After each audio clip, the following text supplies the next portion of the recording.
You are on the verge of something great. A gift is almost in your hands. A new project that could change everything. A relationship in which you feel seen for the first time. An epiphany that promises freedom. But at the last decisive moment, an invisible force makes you retreat. You extinguish the light yourself. You chase away your own luck. And you remain in the darkness, alone with the deafening, silent question. Why did I do that? Your mind is a grand, infinite library. In it stand neat rows of thousands of books you have read on psychology, philosophy, and success. On the hard drive of your consciousness lie gigabytes of saved articles and lectures on how to live correctly. On the walls hang diplomas and certificates, proof that you know everything. You know how to build a business. You know how to heal trauma. You know how to love. You are the keeper and curator of this magnificent museum of ideas. But you yourself live in a small, dusty room next to it. From this room, you look at your potential as if it were an exhibit under glass. You can describe it, analyze it, explain its value to anyone, but you cannot touch it. And this paradox is the quietest and cruelest of tortures. To know everything, but to be unable to take a single step. To feel the strength of a titan within you, but to live in chains you forge yourself. It is like being in love with a ghost. You know it exists. You feel its warmth at night, but you are afraid of the daylight, which might reveal its true face, or your own. And in the silence that follows this fall, you pass judgment on yourself. You call it your personal curse, a deep, irreparable defect in your very essence. You believe that a dark saboteur lives inside you, whose sole purpose is to destroy everything good that you build. And this conviction brings more pain than the failure itself. But what if I told you that this is not a curse, but a sacred, albeit painful ritual? That this strange, irrational pull toward self-destruction, one step away from victory, seems to you like your personal flaw, but in reality, it is not your story. It is the most ancient story of the soul. It is a sacred script that the human soul has been playing out for thousands of years, every time it approaches the threshold of its own transformation. Your soul is not afraid of your personal power. It is afraid of the ancient divine energy to which you are gaining access, an energy for which its current vessel is still too fragile, a light that is too bright for unprepared eyes. Therefore, understand, what you considered your greatest shame is actually a sign of your soul's greatest respect for the power it is about to encounter. This is not your personal failure. It is the echo of an ancient fear that every soul experiences when it first touches the divine. The ancient Greeks knew about this sacred fear. They saw it in the eyes of heroes, in the fates of kings, and in the whispers of their own souls. But they did not dissect it under the microscope of rational analysis. They did not create terms or make diagnoses. They did something wiser. They encoded it into a story about a mortal girl whose beauty was so great that it provoked the wrath of a goddess, and about a god of love whom she was forbidden to see. This story is the myth of Psyche and Eros, and it is not just a tale for entertainment. It is one of the most accurate and detailed psychological maps ever created. The ancients did not leave us instructions. They left us stories' encrypted routes for the soul's darkest and most important journeys. And the myth of Psyche is their most detailed guide to the territory of the fear of one's own greatness.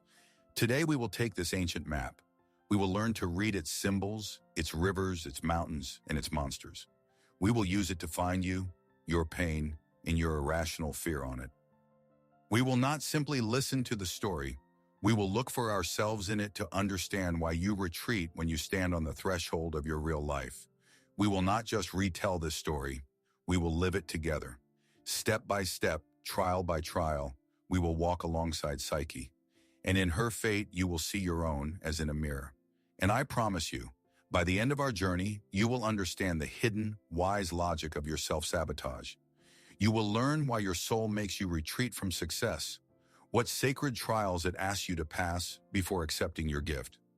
You will see that your fear is not an enemy to be conquered. You will understand why your fear of success is actually a guardian who is simply protecting a treasure too valuable to be given to someone who is not yet ready. Prepare yourself. We are not traveling to the past. We are traveling inward, to the very center of your personal myth. And when we return, you will look at your scars with completely different eyes. And our journey begins, like all great stories, with a gift that is also a curse. There once lived a mortal girl named Psyche, whose beauty was so unearthly that people, blinded by it, stopped bringing offerings to the temples of Aphrodite, the goddess of love. They began to worship Psyche. But understand this correctly. This mythical beauty is you. It is your innate talent, your piercing intuition, your ability to see what others do not, your huge but still unpacked potential. This is how the soul lives with its gift, for which it is not yet ready. People admire it from a distance, but no one dares to approach. They see the light, but they do not see the person who radiates it.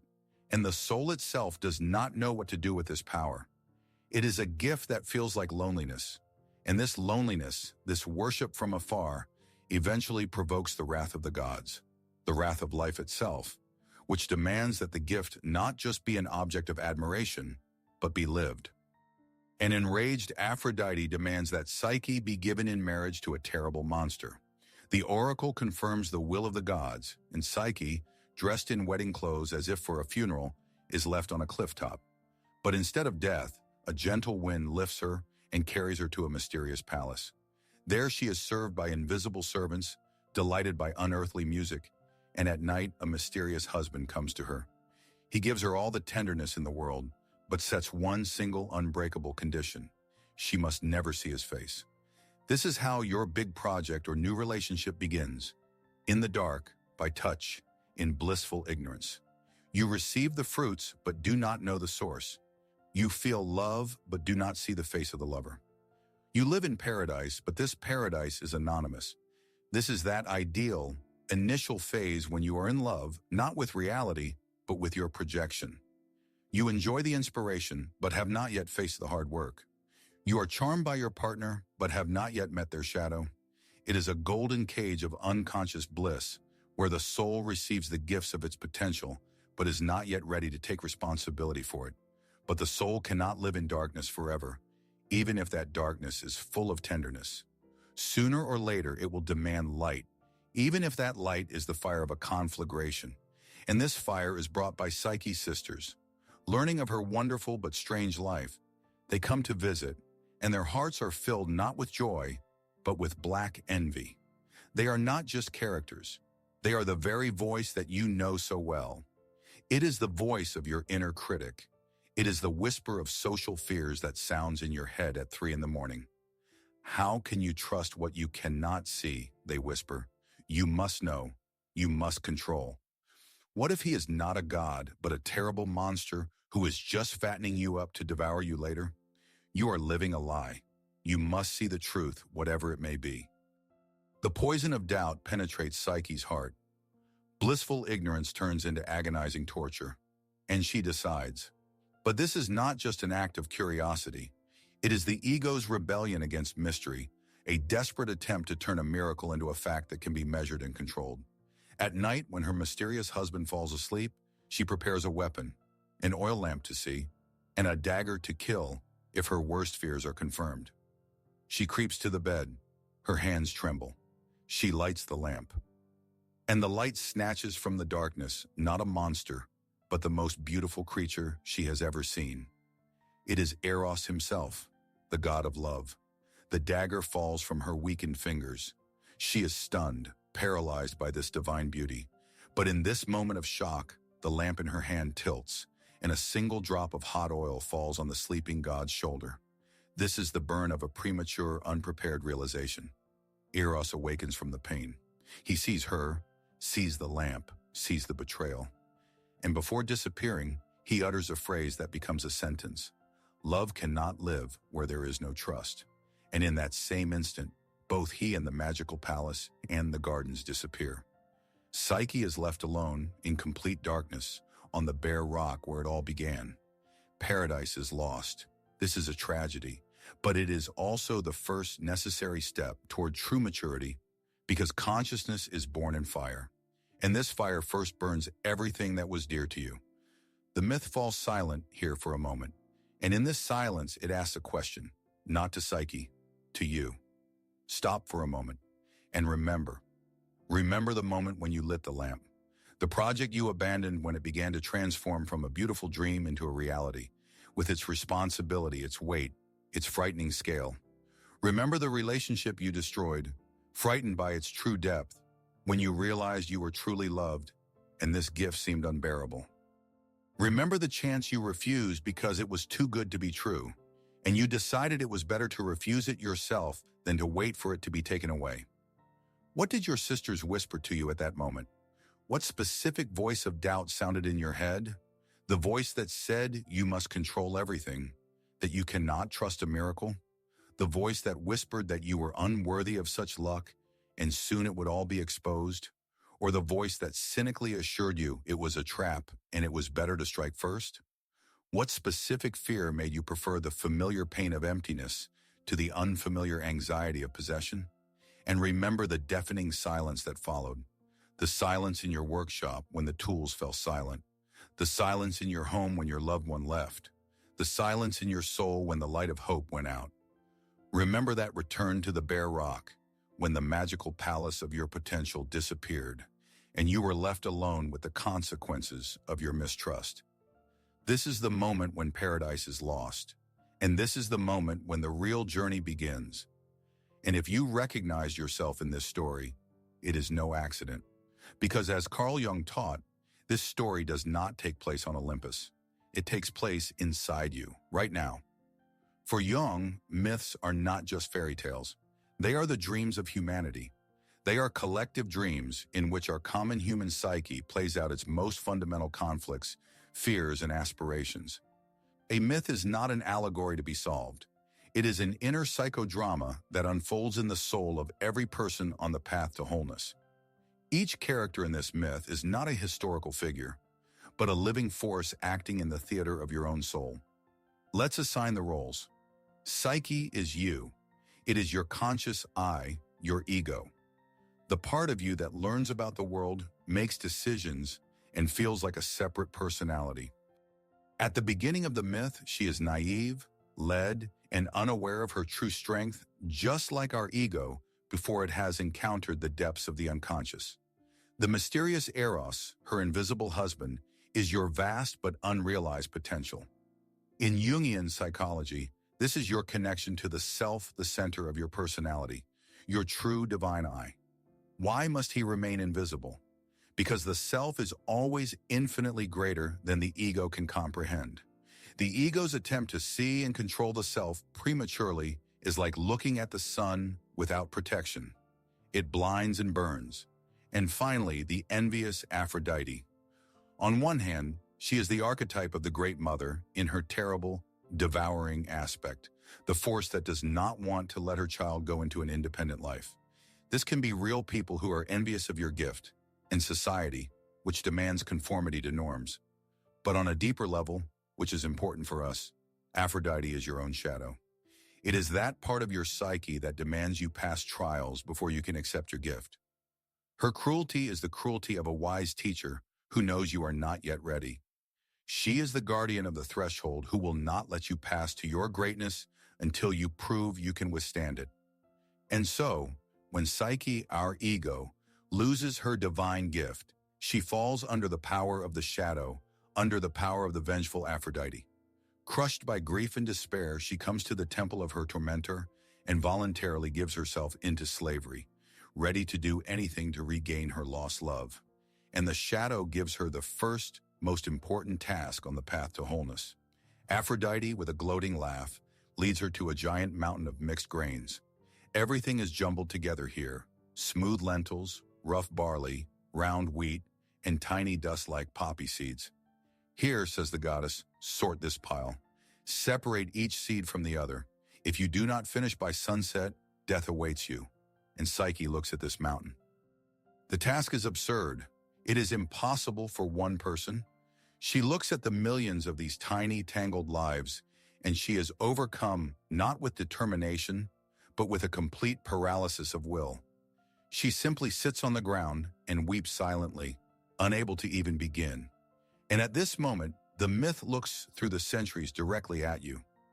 Because this mountain is an exact description of your inner state after a collapse. When your world fell apart, everything mixed into one indistinguishable poisonous mass. The grain of burning shame for your mistake, the grain of anger at injustice, the grain of icy fear of the future, the grain of bitter regret for the past. Everything is thrown into one pile. And the first task of the soul is not to act, not to run, not to try to fix something in the external world. The first task is to sit before this mountain of your inner chaos and begin to distinguish. But how? The ego is paralyzed. And then ants, the industrious children of Mother Earth, come to Psyche's aid. They appear out of nowhere, and without asking questions, get to work. Thousands of tiny creatures methodically, seed by seed, create order out of chaos. These ants are our instinctive, unconscious wisdom. It is that part of our psyche that kicks in when we stop panicking, surrender, and allow nature to do its work. You must become a patient ant for yourself. You must sit down and begin to distinguish. Where is my fault, and where is someone else's projection? Where is a healthy fear that protects me, and where is a neurotic anxiety that paralyzes me? Where is a fact, and where is my catastrophic interpretation of that fact? The ego does not solve this problem.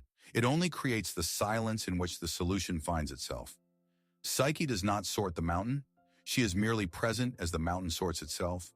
And by sunset, the work is done. The first trial is passed. You have learned to bring clarity to your chaos. When the chaos of feelings is ordered, the shadow sets the next task for the soul. Now that you have learned to distinguish, learn to act. But first, learn to handle the fire that burns within you. Aphrodite, seeing that the first trial has been passed, becomes enraged. Her new task is even more cruel and seems absolutely impossible. She orders Psyche to go to the river and bring her a lock of golden wool from the rabid sun, rams ferocious creatures that in the daylight kill anyone who dares to approach them. And again, Psyche finds herself on the brink. She goes to the river and sees them. Bathed in blinding sun, with bloodshot eyes, they race through the valley, butting each other and tearing to shreds everything in their path. Psyche understands. To go to them is certain death.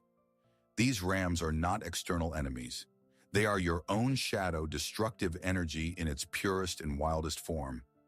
It is your uncontrollable rage when you are betrayed. It is your blind ambition, ready to step over others for a goal. It is your primal life force, which, if not given a proper application, turns into self-destruction, burnout, and senseless aggression. To try to confront this force head-on in the noon of its fury is psychological suicide. It means lashing out at your boss and losing your job. It means starting a scandal and destroying a relationship. It means burning out completely in pursuit of a success that will ultimately turn to ash. In despair, Psyche decides to throw herself into the river and end her torment. But at that moment, a quiet whisper comes from the reeds by the water. It is instinctive wisdom speaking again. "Do not attack them now," whispers the reed. "Do not try to fight them in their fury. Wait for evening. When the sun begins to set, their anger will subside, and they will fall asleep. And then you can calmly walk through the valley and collect the tufts of their golden wool that are stuck on the thorny bushes." This is one of the greatest lessons in psychology. The wise advice of the reed says, "Do not suppress your power and do not be led by it. Observe. When you are overwhelmed by anger, anxiety, or an all-consuming ambition, do not act. Simply observe the storm within you, as Psyche observed the rams from a safe distance. Let it pass. And when the storm subsides, do what the reed advises. Collect the golden threads. Ask yourself, what pure energy was behind this anger? A thirst for justice? A need to protect my boundaries? Collect this energy. Your success requires strength from you. But if you do not learn how to handle it, it will kill you. This trial teaches us not to be a victim and not to be a tyrant, but to be a wise ruler of our inner energy. Wisdom lies not in defeating the dragon, but in collecting the scales it sheds while it sleeps. You have learned to manage your earthly power, but Aphrodite knows that this is not enough. To become whole, the soul must encounter a power that is immeasurably greater than itself. It must look into the abyss. Therefore, the next two tasks are essentially, 1, a double descent into the darkest depths of the unconscious. First, Aphrodite demands that Psyche bring her water from the river Styx in a crystal vessel. But this is no ordinary river. It originates on the peak of an inaccessible, slippery cliff, guarded by dragons, and its waters plunge directly into the underworld of the dead. Psyche reaches this place and realizes that this is the end. The ego cannot climb this cliff. The ego cannot defeat these dragons. Because the Styx is not just water, it is the stream of life and death itself. It is the icy waters of the collective unconscious. The realization of futility, of mortality, of the endless cycle before which the will of an individual is nothing. The attempt to scoop this water into one small crystal vessel is a desperate attempt by the ego to control what is uncontrollable, to understand what is incomprehensible. And in the face of this existential truth, Psyche is petrified with horror. It is at this point of complete despair, when the ego admits its absolute powerlessness, that help comes from above. An eagle, a messenger from Zeus himself, descends from the sky. He flies effortlessly to the waterfall, driving away the dragons, collects the water in the vessel, and brings it to Psyche. This eagle is what Jung called the transcendent function. It is a sudden illumination, an insight, a bird's-eye view that comes not when we struggle, but when we surrender. It is that very moment in therapy or meditation when, after long, agonizing attempts to solve a problem, you suddenly see it completely differently, from a new, higher perspective, and the solution comes by itself. But the descent continues. Now that the soul has looked into the collective abyss, it must descend into its personal one. The fourth task is the most terrifying. Psyche must descend into the realm of Hades, find the queen of the underworld, Persephone, and ask her for a box with a particle of her unearthly beauty. This is no longer an encounter with the abstract idea of death. It is an encounter with one's personal dead, with buried traumas, with rejected parts of oneself, with the pain you have locked in the deepest cellar of your soul. This is the darkest night of the soul. Preparing to kill herself, Psyche climbs a high tower, but the tower suddenly finds a voice and gives her precise instructions. It is the voice of age-old wisdom, which explains the rules of psychological hygiene for those who work with the deep unconscious. "Take 2 coins and 2 honey cakes with you," says the tower. "You will give 1 coin to the ferryman Charon to cross the river of the dead. You will throw 1 cake to the 3-headed dog Cerberus, so he will let you pass. On the way, you will see drowning people begging for help. Pay them no mind. When you are in the palace of Hades, do not sit in the luxurious chair and do not eat the exquisite dishes. Every piece of advice is priceless. The payment to Charon is respect for the boundary between worlds. The cake for Cerberus is the appeasement of our animal, instinctual guardians. And the refusal to help the drowning and taste the food of the dead is the most important rule. When descending into the past, do not get stuck in it. Do not immerse yourself in old grievances in the role of a victim. Your task is to take the treasure and return. There are gates that can only be opened by leaving all hope of salvation at the threshold, and only then does the true Savior come. Psyche emerges from the realm of the dead, carrying her mysterious box. She has passed through the darkness, and now let's return to you. And again, the myth falls silent, and again it looks at you, asking its most important, most intimate question. Not about what happened thousands of years ago, but about what is happening in your soul right now. Which of these trials are you undergoing in your life? Be honest with yourself. In which exact landscape of this myth do you find yourself now? Are you sitting before your mountain of mixed grains? Do you feel paralyzed by the chaos of your own thoughts and feelings after a recent crisis? Are you trying to separate guilt from shame, love from painful dependence, your true desires from the expectations imposed on you? Are you at the stage where the main task is not to move forward, but simply to sit in silence and bring clarity, patiently, like an ant, sorting through the rubble in your soul to start feeling something again, besides all-consuming anxiety? Or are you standing by the river, watching your rabid rams? Do you feel a huge, uncontrollable force raging inside you? Anger, ambition, passion? Are you afraid of this energy because you know that in its daytime manifestation, it can destroy everything you hold dear? Are you learning not to suppress it and not to be led by it, but to wait for the evening, that moment of wisdom when you can gather its golden power without being destroyed by it? Are you at the stage where the main task is to learn to control your inner fire so that it does not burn you to ashes? Or perhaps you are at the darkest point, in the underworld. Are you going through your personal dark night of the soul, having descended into the realm of Hades, where it seems there is no help to be found? Are you coming face to face with old traumas, with a sense of existential futility, with that part of yourself that you long considered dead and buried? Are you at that stage of the journey where the old ego must die, where you must completely surrender, acknowledging your powerlessness, so that a new, transcendent perspective can be born? Share in the comments which stage of the myth you recognized yourself in. You don't need to write long stories or reveal personal details if you don't want to. Just write one word: grains, rams, or underworld. Do this not for me. Do it for yourself and for the hundreds of other people in this community who are reading these lines right now, so that you, scrolling through the feed, will see that you are not alone on this journey, so that the one who is sorting their grains will see that dozens of other patient laborers are sitting next to them, so that the one who is taming their rams will know that this is a universal battle, and so that the one who is now in the underworld will see that others are walking through this dark tunnel before them and with them. Your comment is not just words, it is a beacon lit in the darkness for another traveler who thinks they are lost and alone. Know that everyone who seeks their soul goes through this, and know that none of these trials is a final destination. It is only part of the journey, your heroic journey home.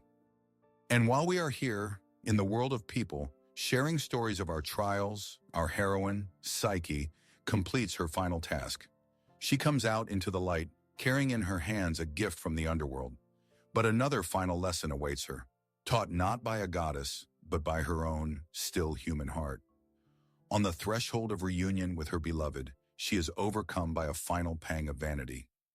How can I appear before the God of love without being a perfect beauty myself, she thinks. This is the last act of the old insecure soul, which still believes that love must be earned through external attractiveness. And she opens Persephone's box. But what emerges from the box is not divine cosmetics. An icy Stygian sleep bursts forth, the breath of the underworld. Psyche falls to the ground, plunged into a sleep like death. This is the final symbolic death, the death of the naive ego, which has passed all the trials but at the last moment succumbed to the old fear of not being good enough. But into this dead silence bursts the sound of wings cutting through the air. It is Eros. His wound on his shoulder has long since healed, and he can no longer bear the separation. He finds Psyche's lifeless body, and there is no more mystery in his actions. He acts openly in the light of day. He gently wipes the mortal sleep from her eyelashes, gathers it back into the box, and awakens her with a gentle prick of his golden arrow. This is no longer the burn of premature knowledge, but the touch of conscious love. And then he does what he was incapable of before. He does not return to the shadows. He soars into the sky, straight to Olympus, appears before the heavenly throne of Zeus, and asks the supreme God for the hand of his beloved. He openly declares his love for a mortal. Psyche's trials have touched the hearts of the gods. Zeus gives his consent. By his order, Hermes delivers Psyche to Olympus. There, at the council of the gods, she is offered a cup of ambrosia, the drink of immortality. She drinks and becomes a goddess. And then, in the presence of the entire pantheon, their sacred wedding is celebrated. Even Aphrodite, whose rage initiated this whole process, dances at their wedding, because her goal has been achieved. This is the act of individuation. Having passed the trials, the ego, Psyche, is no longer a naive girl. It has known its inner chaos and learned to order it. It has met its shadow power and learned to control it. It has looked into the abyss of death and returned from it. It has integrated its shadow. Aphrodite is appeased and content. And only now, having become strong, wise, and whole, can it meet its divine potential, Eros, as an equal. Success returns not when you have earned it, but when you have become its equal in strength, wisdom, and the ability to withstand its dazzling light. This is no longer a relationship of master and slave, of God and mortal. It is a sacred marriage of two equal divine forces, the marriage of your consciousness and your unconscious. A wedding on Olympus, immortality, a happy ending. But the myth never speaks of external events. It speaks of inner states. So what does this divine wedding actually mean for you? What does it mean for you in your real life to become a goddess and unite with your eros? To become a goddess does not mean to acquire superpowers or external power. It means to acquire inner wholeness. It is that sacred moment when all the separate, warring parts of your personality finally cease their civil war. The naive and frightened psyche, the envious and demanding Aphrodite, the furious and blind rams, the wise ants and the eagles seeing from above all of them are recognized, integrated, and find their place at the common table of your soul. Wholeness is not perfection. It is the peaceful coexistence of all your parts under the guidance of a wise and strong ego. And when this wholeness is achieved, the main transformation occurs. The reunion with Eros is not just the return of success, it is gaining the ability to love your success. Remember Psyche at the beginning. Her success, Eros, was anonymous, frightening. He came under the cover of darkness. She received his gifts but lived in constant anxiety. She was afraid of him because she did not know him. And more importantly, she did not know herself. Her self-sabotage, her desire to light the lamp, was born of this fear. But the Psyche standing on Olympus is different. She is no longer afraid of Eros. Why? Because she has been through fire and water to find within herself a strength equal to his. She has faced chaos, aggression, death, and survived. She has come to know her own depth and her own power. And here is the main psychological key to our entire journey. You stop sabotaging your success when you stop seeing it as a mysterious monster to be controlled, exposed, or feared. You begin to see it as an equal partner with whom you can create together. You stop sabotaging your success when you stop being afraid of it, and you stop being afraid of it when you become strong enough to withstand its light. The trials were not a punishment. They were training that made you stronger, so that the light of your own potential would not blind or burn you. Now you can look at it directly, love it, and create with it. But how do you reach this state? How do you learn to love your potential, not fear it? The myth gives us an answer to this as well. It suggests changing not your actions, but the very question you ask yourself when you once again catch yourself self-sabotaging. From this day on, I suggest you make one agreement with yourself. Stop blaming yourself. Stop calling yourself lazy, weak, broken. Your self-sabotage is not a mistake. It is an instinctive, unconscious understanding by your soul that you have not yet passed your trials. Your procrastination is not laziness. It is the soul refusing to go into a battle for which it is not yet ready. It is the wisdom of your inner being protecting you from a force that could destroy you. Previously, in a moment of breakdown, you would ask yourself a question full of shame. Why am I doing this again? What is wrong with me? This question leads to a dead end. It only reinforces the feeling of worthlessness. From today, when you feel that inner resistance, that urge to retreat, stop and ask yourself another, much wiser and more productive question. Ask yourself in the voice of Aphrodite, in the voice of your own wise shadow. What trial is my soul setting before me right now? Look at your situation through the lens of the myth. Are you putting off launching an important project? Perhaps your soul is saying, first, sort this mountain of grains. Bring clarity to your thoughts. Separate your fears from the real risks. Organize the chaos in your head. Do you lash out in relationships when they become too close? Perhaps your soul is whispering, learn to handle the golden rams. Understand your power, your aggression, your need for autonomy, so that it does not destroy intimacy, but strengthens it. Do you feel paralyzed and unable to take the next step in your career? Perhaps your soul is demanding that you descend into the underworld, to face the deep-seated fear of failure or, even more terrifying, of success, which you buried within yourself many years ago.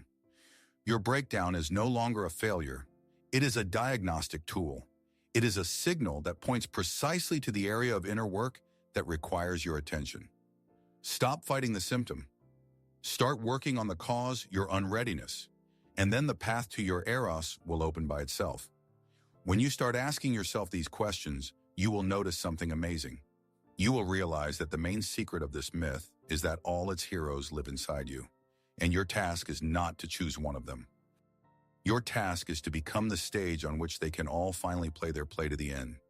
You are not only Psyche, the naive soul who loses her paradise and embarks on agonizing wanderings in search of wholeness.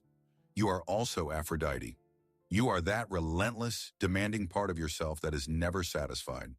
The force that sets seemingly impossible tasks before you, that throws you into the fire of trials, not out of cruelty, but out of a deep, instinctive knowledge that this is the only way you can grow and become worthy of your own gift. It is your inner standard of perfection, which you use to consider your curse, but which is actually your greatest engine. And you are Eros. You are that divine, shining, winged potential that patiently waits in the shadows while your consciousness passes all the trials. You are that huge, loving force that cannot reveal itself prematurely, so as not to burn you with its light, but which never stops believing in you and waiting for the moment when you become its equal. Stop choosing a role. Embrace the whole drama. You are the whole drama. The path of individuation, the path to oneself, is not the victory of one part over another. It is not the killing of the inner critic or a perpetual state of bliss. It is their reconciliation. It is that moment when Psyche understands the wisdom of Aphrodite, and Aphrodite recognizes Psyche's right to the love of Eros. This is where your wholeness lies. This is where your divinity lies. And so, the myth ends. The wedding has been celebrated on Olympus. Psyche and Eros have found each other in eternity. And we return from the world of gods and archetypes to the world of people, to our rooms, to our screens. But we return changed. Because the journey we took with Psyche has left its mark on our souls. And if from this whole long journey you take away only one thought, let it be this one. The myth of Psyche teaches us one main liberating truth. The fear of success is the soul's instinctive fear of a power for which it is not yet ready. And self-sabotage is not your personal weakness, not your shameful defect. It is the unconscious but wise and necessary launch of a program of sacred trials that will make your soul ready. What you considered your greatest failure was actually the first, most important step of your true path. The moment you lit the lamp and lost your paradise was not the end of the story. It was its true beginning. You did not destroy your chance. You unconsciously demanded from life the right to become the person who could withstand that chance. Your failure is the beginning of your initiation. What does this change? At first glance, nothing. But in reality, everything. This realization will not save you from difficulties. The trials will not stop. Life will continue to throw mountains of mixed grains at you. Release rabid rams onto your path and demand descents into the dark cellars of your memory. But your attitude toward it will change. Where there was once blind, meaningless pain, there will now be meaning. Where there was shame for your mistake, there will now be the curiosity of a researcher. You will now meet every future failure, every act of self-sabotage, not with the question, what is wrong with me? But with the question, what trial is my soul setting before me now? Your life ceases to be a series of random successes and humiliating failures. It turns into your personal, meaningful, exciting myth. You begin to see behind the events of your biography the hand of a wise director, your own self, which is guiding you along the path of individuation. The pain does not disappear, but it ceases to be just pain. It becomes information. It becomes fuel. It becomes the way. You are no longer a victim of your fate. You are a hero who is learning to read its sacred map. And on this path, you are not alone. I want to thank you. Not for watching this video, but for walking this path, for allowing this ancient story to touch your own, for having the courage to look into your chaos, your rage, and your darkness along with Psyche. Scrolling through the comments on this video, you saw that hundreds, thousands of other people are walking alongside you, each with their own mountain of grains, with their own golden rams, in their own personal underworld. We are a community of seekers, lonely travelers who have met at one campfire to share the maps of our journeys and remind each other that we are going in the same direction, toward ourselves. We are all heroes of our own myths, undergoing our unique but universal trials. And knowing this, knowing that your personal pain is an echo of a great, universal human story, gives incredible strength and comfort. Your story is important. Your journey matters. If this journey was valuable to you, if this map proved useful, I invite you to continue the path together. Subscribe to this channel so that our journey inward does not end. Ahead of us are many more ancient maps that we will decipher together, finding in them answers to the most pressing questions of our modern lives. Like this video, not for the algorithms, but for others. Every like is a small light that you light in the darkness, so that this ancient light can find other travelers, other psyches who are right now sitting in despair on their bare rock, thinking that their story is one of failure. Your light can become for them that very whisper of the reed that will save them from despair. We have come a long way from the fear of success to understanding its sacred nature.